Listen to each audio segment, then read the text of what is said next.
O presidente Pacheco, Rodrigo Pacheco, do Senado, está falando nesse momento. Vamos acompanhar. De estimular os estados a pagarem efetivamente suas obrigações e, ao mesmo tempo, permitindo que esses estados, ao invés de pagar juros para a União, possam fazer investimentos no seu próprio território, para a sua própria população. Então, será um grande gesto do governo federal aos estados federados, e eu espero muito que os estados federados tenham a compreensão e boa vontade também de poder fazer essa adesão para dar solução a essa questão da dívida. O percentual ficaria em 4%, presidente, mesmo?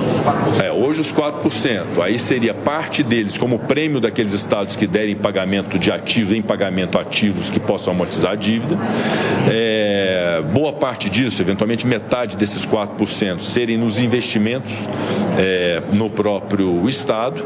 E há uma ideia também de um fundo, que seja um fundo a ser compartilhado por todos os estados federados, endividados ou não, a partir desse percentual também dos juros a ser depositado nesse fundo. Mas essa é uma ideia muito incipiente, que pode vir, e vindo, acho até que é uma ideia muito justa em relação a estados que não têm dívida e que podem ser beneficiados com esse esforço federativo de solução da dívida dos estados endividados. Então isso está na mesa, será levado ao presidente Lula para que possa haver ratificação do Poder Executivo, e havendo, nós vamos fazer uma grande comunhão do Legislativo com o Executivo, juntamente com os estados federados e a Presidência da República, para a gente equacionar esse problema. Em relação à sua segunda pergunta, quanto à desoneração da folha de pagamento, eu não tenho dúvida que esses programas, a própria taxação das importações que nós aprovamos no programa Mover, como um item do programa Mover, que foi aquilo que vocês acompanharam da taxação, que é uma taxação das blusinhas, né?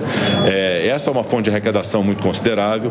Como é esse programa de pagamento de multas em agências reguladoras? Há um estoque muito grande de multas em agências reguladoras. Na semana passada eu me reuni com diversos diretores dessas agências e com o advogado-geral da União para formatarmos um projeto e um programa de um refis ou de um desenrola, como que se queira chamar, para essas multas em agências reguladoras. É um valor muito considerável desse estoque de dívida, assim como a repatriação e atualização de ativos. Eu considero com muita tranquilidade que isso superará os 17, 18 bi necessários para fazer frente à desoneração da folha de pagamento dos 17 setores dos municípios no ano de 2024. Presidente, o senhor faltou de uma proposta de criminalizar aporte de qualquer quantidade de droga, mas claro, separando o usuário do traficante. O Supremo formou maioria para descriminalizar o porte de maconha. Queria saber se o senhor entende que isso é uma invasão de competência. Qual a leitura que o senhor faz dessa decisão do Supremo Tribunal Federal? Olha, eu considero, primeiro, que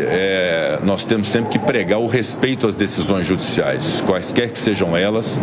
Nós temos que respeitar, e eventual discordância ao caminho próprio das discussões, através de recursos, através de leis que possam ser votadas no Congresso Nacional, jamais qualquer tipo de hostilidade a decisões judiciais, e muito menos aqueles que as proferem.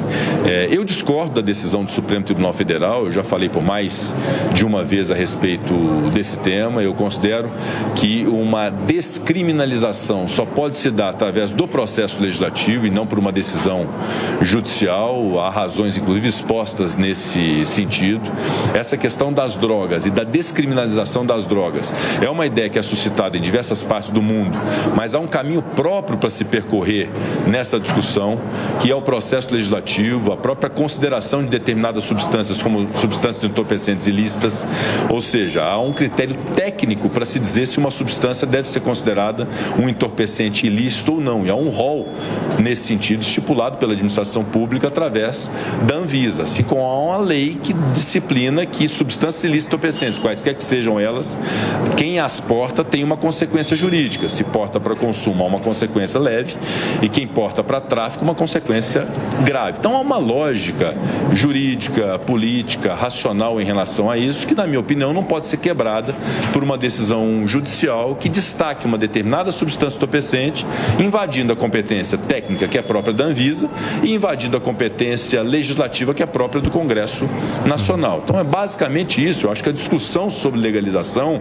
é uma discussão que pode ser feita, e eu a respeito, mas há caminhos próprios para isso, e uma decisão no âmbito de um recurso extraordinário, dando a ele repercussão geral, acaba gerando um vácuo e uma lacuna jurídica importante no Brasil. Ou seja, substância entorpecente na mão de quem a tem para poder fazer o consumo é um insignificante jurídico sem nenhuma consequência a partir dessa decisão do Supremo Tribunal Federal. E essa mesma quantidade da mesma substância entorpecente na mão de alguém que vai repassar um terceiro é um crime hediondo de tráfico ilícito de entorpecentes. Então há uma discrepância nisso, acaba gerando uma perplexidade, inclusive no combate ao tráfico ilícito de entorpecentes no Brasil, e que é algo, obviamente, que suscita uma ampla discussão e é objeto de preocupação do Congresso Nacional.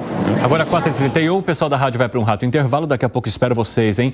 Nas outras plataformas seguimos. Então, o presidente do Senado, Rodrigo Pacheco, falando sobre possibilidades ou propostas para compensar a desoneração da folha de pagamento e também sobre decisão recente do Supremo Tribunal Federal de descriminalizar o posse ou o porte de drogas para uso pessoal. Diz que respeita as decisões que são tomadas no Supremo, mas discorda de essa determinação ou essa decisão partir do Judiciário. Daqui a pouco a gente volta a acompanhar e traz mais informações para você.